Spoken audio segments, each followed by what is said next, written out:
Tonight we'll be hearing about a man whose controversial career transformed Boston politics and dominated the political scene for over half a century, James Michael Curley. Joining us this evening is Mr. William Bulger, author of James Michael Curley, A Short Biography. Mr. Bulger was first elected to the Massachusetts House of Representatives in 1960 and elected to the state Senate in 1970. He has served as president of the Massachusetts Senate for 18 years until he was appointed president of the University of Massachusetts. Please help me welcome Mr. William Bulger.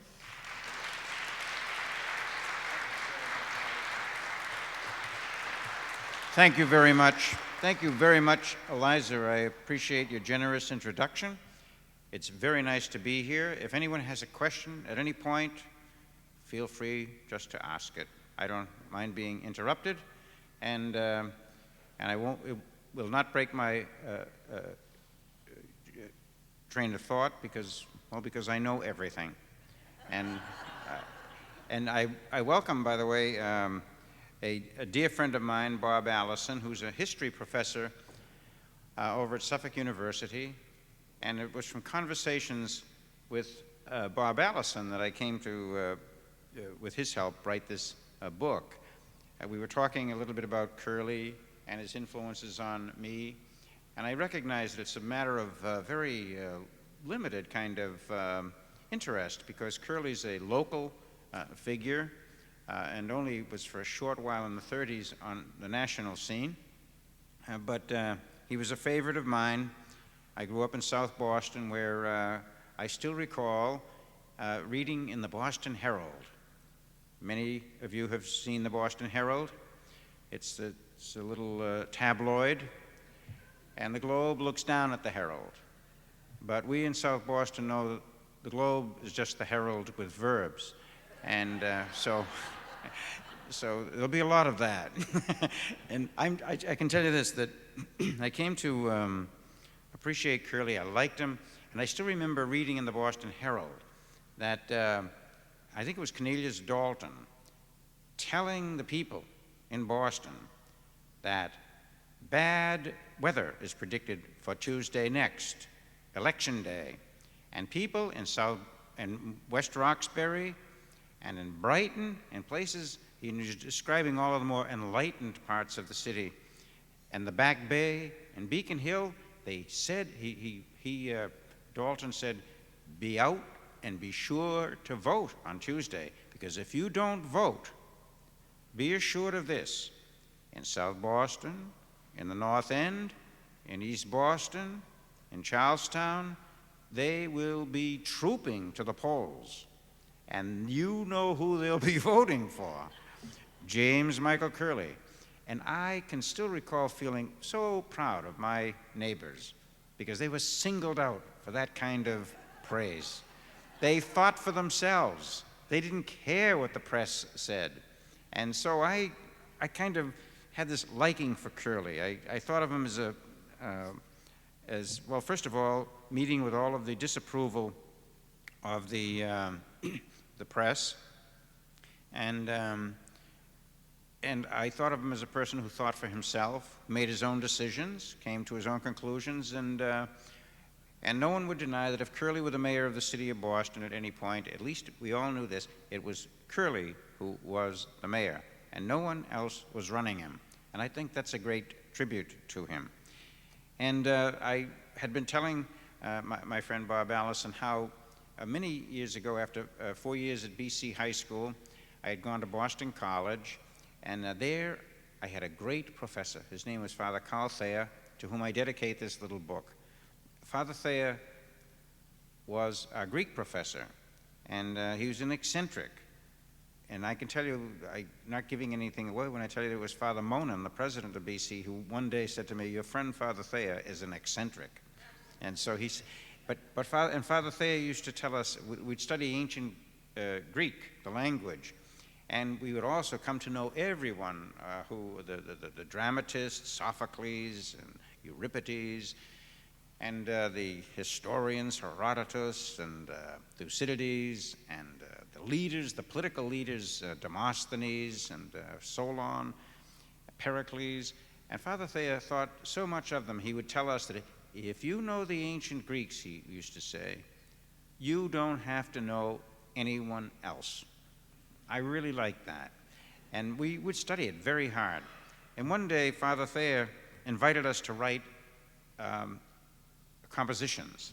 And in the class, because I had all sorts of students now, new people to me, and they lived in places like West Roxbury, Dedham, Needham, and very foreign-sounding places. And I was there from South Boston, and I don't know, I was a little argumentative, so my paper, I could write on any subject, I wrote about James Michael Curley.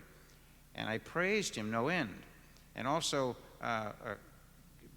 took issue with those who had visited upon him a conviction, which I thought was railroading him in the 40s when he had gone to jail. And it was the point of view, by the way, which I had really picked up from Joe Dineen, who wrote The Purple Shamrock, a biography of Curley. And it was Curley, it was Dineen's point of view that it was a railroad job for James Michael Curley. Well, that was enough for me.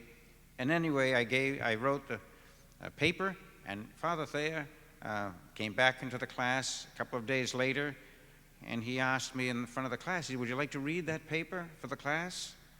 I said, I'd be very happy to do that. I thought the whole class would be ready to wage war on me because their families came from places where a couple of people told me the point of view was prevalent that Curley was a villain and no good and all of the rest. And I thought that the classes would take issue. But happily for me, I read the little paper aloud, and then everyone in the class gave me a round of applause. And that's when I decided, I think I'll run for office. And there we were. So I tell you this only just, so I get into it. It's a very small book, the book about Curley, as I say, a short biography, but about a person for whom I have admiration. And I'll take you back very briefly to a visit by John Fitzgerald Kennedy, who became our hero in the 50s and the 60s. And John Fitzgerald Kennedy, many of us were really inspired by him to public service and elective office. And I was in the legislature in the year 1961. I think it's January the 9th. And we had already been sworn in. We're sworn in the very first Wednesday in January. And President-elect John Fitzgerald Kennedy, who had been elected in the previous November over Richard Nixon, was on his way to Washington to be sworn in around the 20th of January, and he addressed us in the legislature.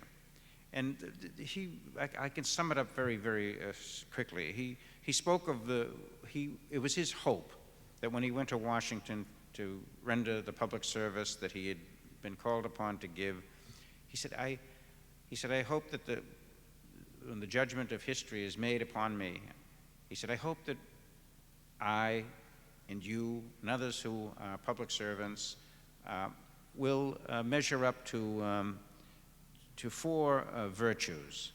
And he cited four virtues that he elaborated just for a little bit on each of them, but they're obvious to you. He first said courage. He put a high priority on courage and named it first. He said, because without courage, you may not be able to follow through on these other virtues. And the second one, he said, was integrity. We have to be honest and positively committed to our responsibilities as public servants, our duty. And third, he said judgment. And that one is an interesting one to me, and I'm going to say a little bit more about it. And finally, it was dedication. But anyway, courage and integrity and judgment and dedication to the public purpose that you've taken on. I remember that. And I recall thinking of, again, Curley about that time. By then, I think I had kind of, left. Curley had died a few years before. He had been waked at the State House, and I had gone by to his wake and paid my respects. And the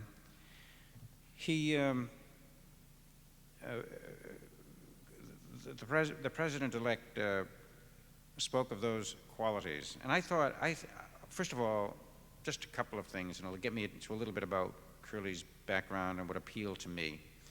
I think he was a man of great courage.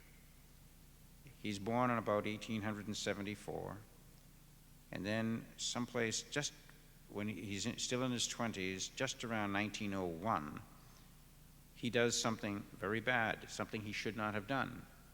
He and his friend Tom Curley, who is no relation but same name, Tom Curley, they go and they're in the habit, by the way, of trying to get jobs for people, helping people to get jobs. It was very much the same way when I was in public office from South Boston. I still remember Tom Finneran saying on St. Patrick's morning, MBTA, Mr. Bulger's Transit Authority. And I said, oh my gosh, everybody, and of course we were getting jobs whenever we could do so, and because people come and they ask for that kind of help, and you give it as best you can. And so Curley's habit was doing that too. He was in politics. He was an alderman, and he wanted very much to be helpful to people looking for jobs. And so he and his friend Tom Curley went down because there were two people, friends of theirs, seeking to become postmen. They had, as Curley says, they had the physical means. He said, the big feet and walking along. He said, but they didn't have the brains. So he and Tom Curley went down and took the exam for the two of them. And they were caught, and they were convicted, and Judge Lowell sent them away, both of them, to Charles Street Jail, 90 days. It was must have been a terrific jolt to the two of them, but that was their punishment. And he never, well, first of all, his courage. I think he had made a terrible mistake, but I liked him for this. He didn't give up. He went back into the fray, into the public battles, and he never was free of that for the rest of his political life. In the 30s, I still recall there was a newspaper in Lynn, and they were still printing, showing him, Curley with the ball and the chain, and in the cartoons. And he was right up this, the gentleman from the Lynn newspaper was walking right over here near the site of the Boston Massacre at the old State House, not just a block away. And Curley saw him. Curley was upset with this cartoon that particular morning because it had upset his daughter Mary, who he loved. And Curley walked across the street and hit the editor and knocked him out. My kind of guy. And and then of course, so, and you know, newspapers get very, very touchy about such things. And but again, but the fact is, it's decades later, and we come from a culture that believes in some sort of ability to atone and to, I don't know, to be forgiven ultimately, because we know that all of us are flawed, all of us are imperfect, and we have all kinds of explanations for it. Original sin being one of the most valid. I don't even know whether they believe in original sin in this, but anyway, I just enjoy this so much. And to be in charge, I really should be using that.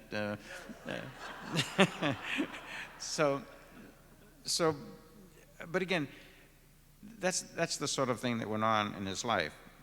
But he had a lot of color, a lot of, it's only a few years later, after he's out of jail, he's back out. Tom Curley had been elected to the Massachusetts State Senate, and they tried to keep him out of the Senate because they didn't want to seat him because he had been convicted of a felony, even though he had been elected. I think ultimately he was allowed to be seated in the Massachusetts State Senate. But Curley, very briefly, he becomes mayor of the city of Boston. It's around 1914. He becomes mayor for the very first time, and he runs into all kinds of obstacles. He has this in his background. Another person, I think, would have just given up, decided, look, I can't make it in this world if I am in a conspicuous position and people can hold this against me. Instead, I think he could, by the way, justify anything to himself, and he began to exploit it. And he would talk about it, I did it for a friend. And if you're my friend, I won't forget you either. And he would go on, and pretty soon everybody said, that's the kind of a guy I want as a friend. And he was using it, and so in 19, and he gets elected mayor. By the way, he had defeated somebody who had, not a very good candidate, but John Fitzgerald, Honey Fitz, had been the mayor and decided not to run. The legend is that Curley was going to expose some infidelity on the part of Fitzgerald. I don't know whether there's any truth to it, but Doris Kearns Goodwin seems to have thought so. And she said that Curley had said that he was going to give some historical talks and also about illicit love affairs from Cleopatra to Toodles. And Toodles presumably was Fitzgerald, but I don't know. And anyway, and then Fitzy dropped out, Curley ran, Curley won, but now the legislature starts being very unfair to Curley, changing the rules. The mayor cannot succeed himself, and so they by new statutes, to frustrate Curley's political ambition, the legislature intrudes upon matters in the city, as it always did, and disallows him from succeeding himself. So he's out of office and back in 1922, and he becomes mayor again. And then he's back out of office, and he's running again in 1930 and becomes mayor again. And it's in this time that he really hits his stride, Curley. He recognizes that Al Smith, who was run for president of the United States in 1928, cannot be elected president of the United States. He now has two things against him, not just that he's a Catholic, but also he's lost an election in 1928. And so Curley, recognizes that Franklin Delano Roosevelt, the governor of the state of New York, was the more likely person. Massachusetts, people were wild with Curley at that time, very angry. They censured him, they took his name off the rolls wherever he was, and on it went. They just were so miffed at him because he was leaving Al Smith. Governor Ely and others, everybody was with Al Smith, David I. Walsh, everyone. Only Curley broke ranks and went with Roosevelt. And he became a great campaigner for Roosevelt. But back home in Boston, people didn't know Roosevelt very well. He's the governor of New York, and they were not happy with him, Curley. And so they wouldn't even allow him to go to the convention in 1932. And he, nevertheless, behind the Massachusetts delegation at the convention in Chicago in 1932 is the Puerto Rican delegation. And Curley ends up with them. And he has not only that, but promoted himself into being their spokesman, the person who on the floor, when the roll is called, it's Curley who stands up. Suddenly everyone, they don't even speak to him when he's there. From Massachusetts, they're angry with him. And he placed himself, Governor Ely from Massachusetts places Smith's name in nomination, and then Ely's speech, though it was greatly overshadowed by the appearance of one of Puerto Rico's delegates, nevertheless, well, anyway, he, from the Al Smith delegation, right behind in the delegation from Puerto Rico, Alcide Jaime Miguelio Curlio. And then, Mr. Chairman, the delegation from Puerto Rico votes unanimously for Franklin Delano Roosevelt. Everybody in the delegation, I'm told, turned. They couldn't believe it. He was back. Not only was he back, he was with the winner, who was on his way to a victory here at the Democratic Convention in 1932. So Curley is back, and this time this is when he hits his stride in the 30s. He goes across the country speaking for our friend Roosevelt. And by the way, as mayor of the city, he had really done a very good job as mayor of the city. This is a little tribute paid to him by the Boston Post. The Boston Post. Does anybody remember the Boston Post? Yeah, you do. My gosh. What nice memories. This is the Post speaking of him, and this is only a paragraph, a tribute by the Post. In days when city after city was defaulting its obligations, when faithful employees went without pay for months, when bare treasuries allowed of no assistance to the unfortunate, Boston stood almost alone among the large cities of the country and living up to every obligation and providing generously for all in need. No matter what the critics may say, Boston kept the faith. Solvency, financial honor, and consideration of those who could not help themselves went hand in hand. If this is a proud record, then Mayor Curley is entitled to the tribute of a grateful people. He developed into an administrative genius. No man could possibly approach him in knowledge of the city problems. For 20 years, he has been a deep and earnest student of municipal government. It is not likely we shall see a man with his vast equipment in many years to come. A beautiful tribute by the Boston Post. And by the way, they did acknowledge that they saw some faults in him, but said the faults lie gently on him, as it bid him not goodbye, but good luck. He was leaving the office of mayor at the time that they wrote that. I just mention it because there were many, many reasons. People voted for him because they liked him and they saw him as a person who cared deeply about the people he represented.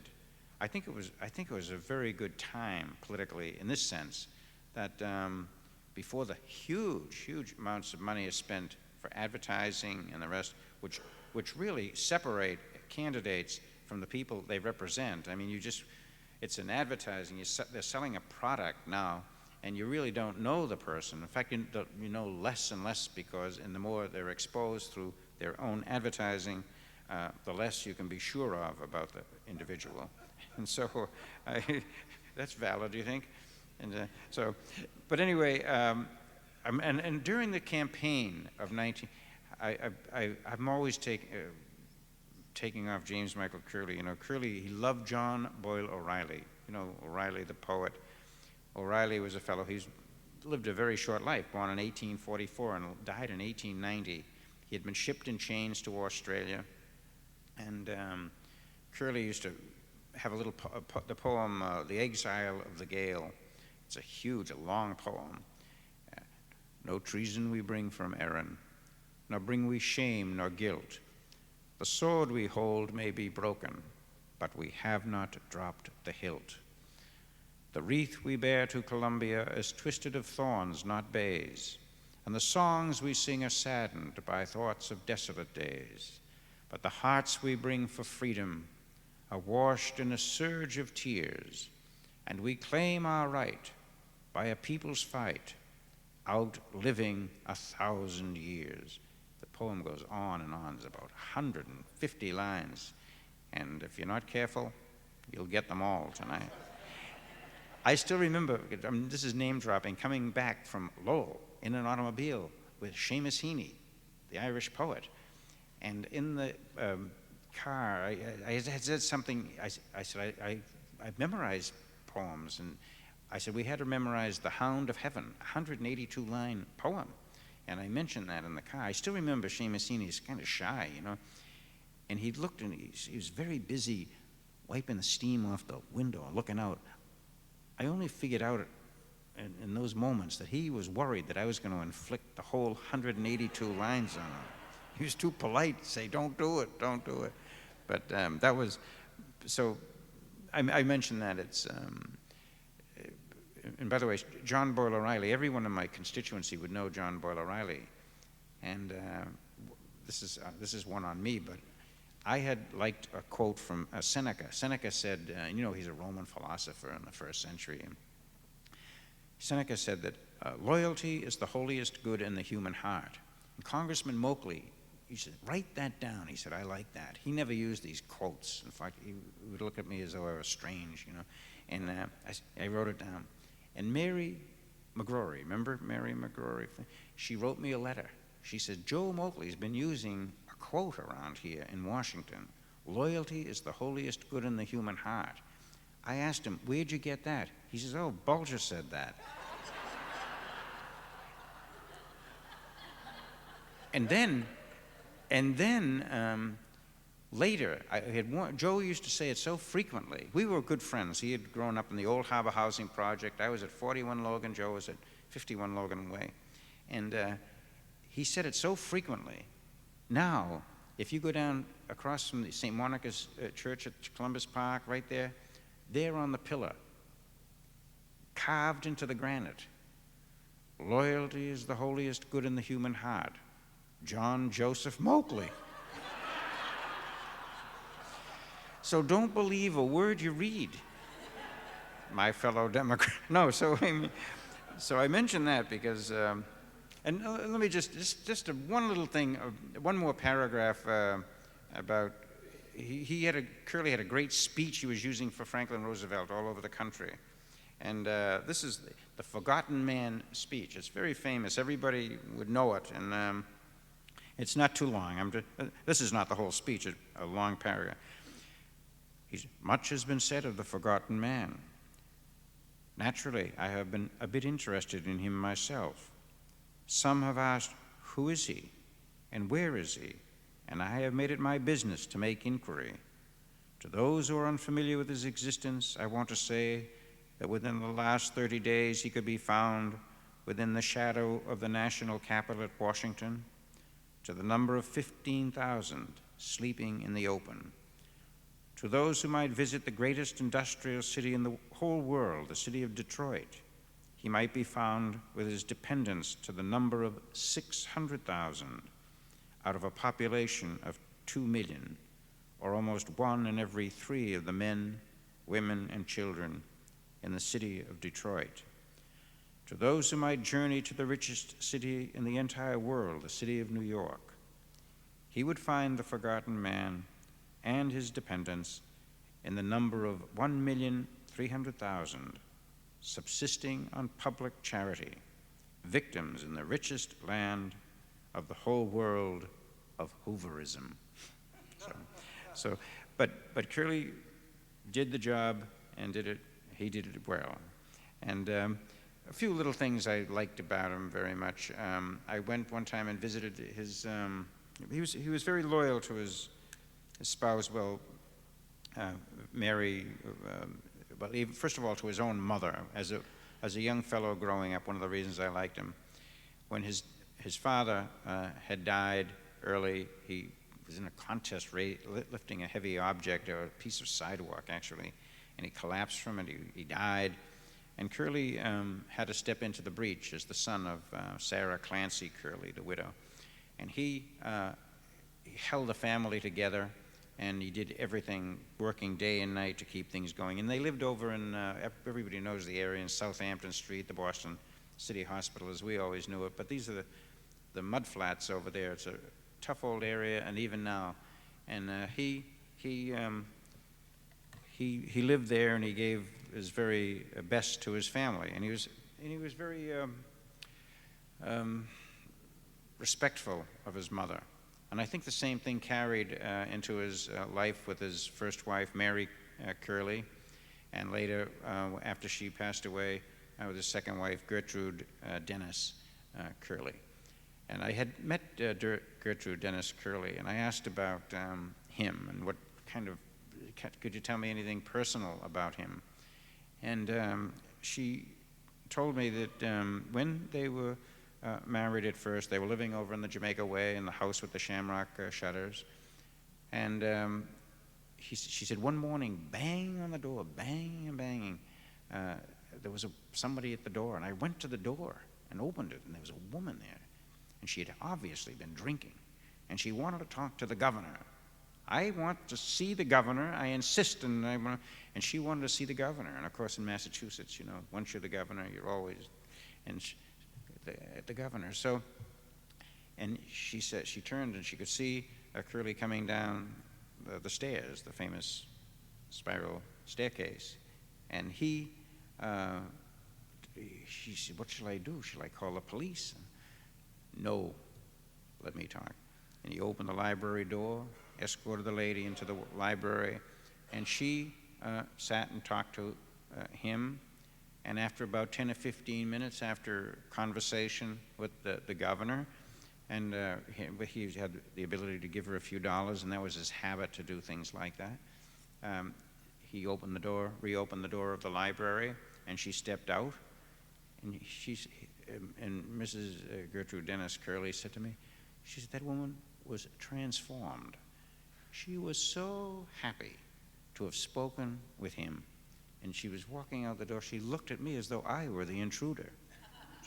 So she was, and then out the door she went. She said, goodbye, Governor. And she said, and he turned to me. He said, you know, she has no one else in the world to talk to. No one. That's something I can do for her, and you should never step in the way of my doing it. I always want to be there for such people. And I think in his whole life, there was evidence of that attitude always. We have the famous story about the scrub women, of course, at City Hall, in which he didn't want them on their knees any longer, and so we have and none of them ever again. The long-handled mops and the rest, and it's a story, but nevertheless consistent with so much of, I think, the good things about Curley. And then at the end of 1932, back to the business of the courage, what Curley didn't know was that he was doomed. He had gone to jail as a young fellow. We're not that forgiving in the public realm, and Roosevelt knew it. And Curley wanted desperately a certain job, Secretary of the Navy, for a variety of reasons. And after a while, it became clearer and clearer to him that FDR was not going to do it. Even though Curley had been a stalwart champion of his, even though Curley had done everything humanly possible for Franklin Roosevelt, Roosevelt was not going to do this because he would be under severe criticism. Curley was now a ward boss, a city boss, one of the old city bosses, you know, Kelly in Chicago and Haig, of course, in New Jersey. And for people who wonder about such people, there's one particular boss. He wrote a book. The name of it was Youre the Boss. He was Ed Flynn. He was the boss of the Bronx in New York. And he was part of the Roosevelt administration, too. He writes a beautiful book, Youre the Boss, and he sees the role of the people like Curley. He said, instead of having someone remote, selected by people you don't even know, this is a person who establishes a communication, a relationship with all sorts of people in the community, and has to build his candidacy on that. And so he makes a huge case for those folks. Now, I would also say that Curley was never, I don't want to canonize him.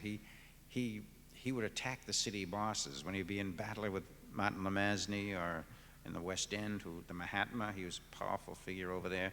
Or Joseph Kennedy, Patrick Kennedy, rather, the ambassador, his father in East Boston. Curley would be attacking the city bosses, and he was one himself, I think. But nevertheless, he played a great role, a political role, and I admired him always. And then in the 40s, he came back. Everybody, by the way, he became governor from 1934 to 1936. He did a very good job as governor, but it's only a 2-year term.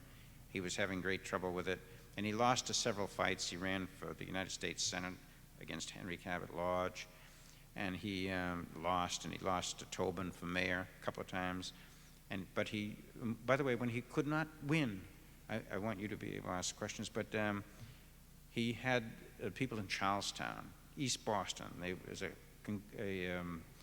congressional seat from over that way. He'd live in Jamaica Plain. You don't have to live in the district where you represent as a congressman. So he would just put his name on the ballot over there, and he'd become a congressman, because whoever was in, they'd kick him out and make Curley to the outrage of the press. It's so good, you know.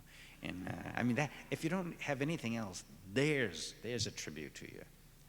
And but Curley, then he went in the early 40s. He went twice to the Congress from Charlestown, living in Jamaica Plain, and then came back and he ran for mayor and became mayor again in 1946. But by then, this terrible, really tragic thing catches up with him.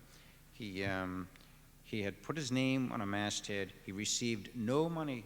A fellow who really was a villain, who was going to get contracts and for people, and other people were their names were on but they were not indicted as Curley was. And the general attitude was in the 40s there that, according to our friend Joseph Deneen, this was very much. It was as though, listen, you've got away with a whole lot, and no matter what, we're going to try you and convict you. And he was tried and convicted in Washington, D.C. by a jury.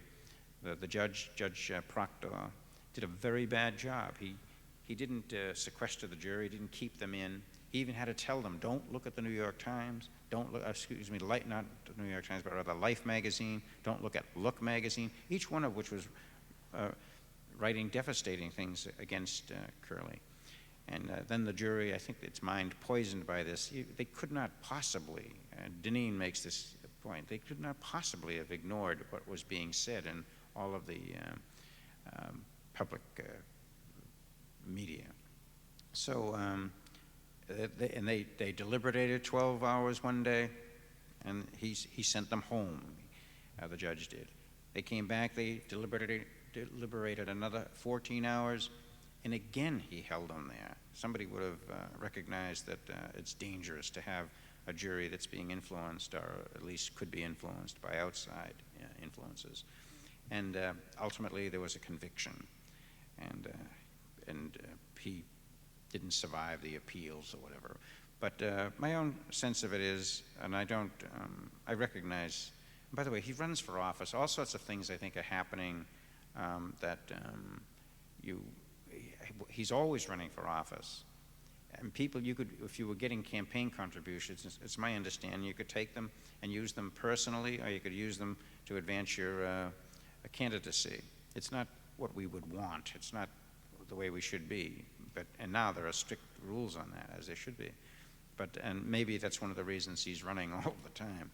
But nevertheless, he is a person I admired always, and I loved of all those things, finally, the matter of judgment. Everybody, you know, Edmund Burke, the famous, Edmund Burke in the 18th century, you know, a political philosopher, member of the parliament, and he says, your representative owes you not his industry only, but his judgment, and he betrays instead of serves you if he sacrifices it to your opinion. Burke recognizes that when you're elected, you better be willing to make up your own mind. You should not let other influences overtake you.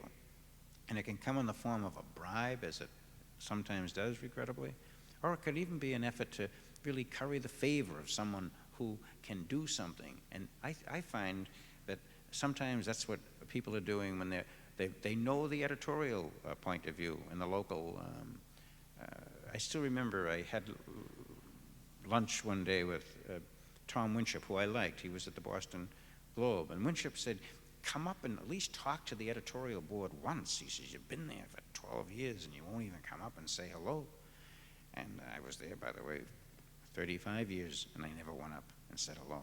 I said, Tom, I don't want to go over there. I said, I feel as though I'm crooking a knee. I says, and we were at Jimmy's Harborside. He wanted to go someplace where it would be neutral, you know. And so anyway, he said, he He said, we might even be able to endorse you. Oh, I said, no, no. I couldn't take that risk, you know. I would spend all my time beating up on the clock. And but I think I had it in the mind all of the time. The most important thing was not to seek to curry favor with people. They're very powerful, the press, but they can abuse their power. And I think people, if they're going to be public servants, they should be very, very mindful of the fact that that's an influence that could have a very bad effect on their judgment. And they should be able to make their own judgments. They're elected. That's how I used to think about it. You get elected, and all of a sudden the people who elected you, you hardly know what they're thinking, but you do know what the editorial or the columnists are saying. And you know, I won't stay on this too long, but it was the influence of Curley on me. What I thought was that, you know, it would be obviously wrong if the powerful bank, the Bank of Boston, or the John Hancock Insurance could summons you and insist that you come up and talk to the board. Everybody would recognize that's wrong. It's also, and I used to say that to Tom Winship. I say, you're a business for profit. And one day he slapped his hand on the table. He said, geez, I just hate that you always refer to us as a business for profit. He says, you say that in the Senate, and it really is. And I said, Tom, why do you come in from Lincoln every day? I said, are you Mother Teresa or something? You big car driving you in. So anyway, but that's enough of it. That's the influence of Curley, a great person in my unbiased opinion. And now you should. And by the way, I recognize that there are other points of view. They're wrong. So, but I welcome I welcome whatever you have to say.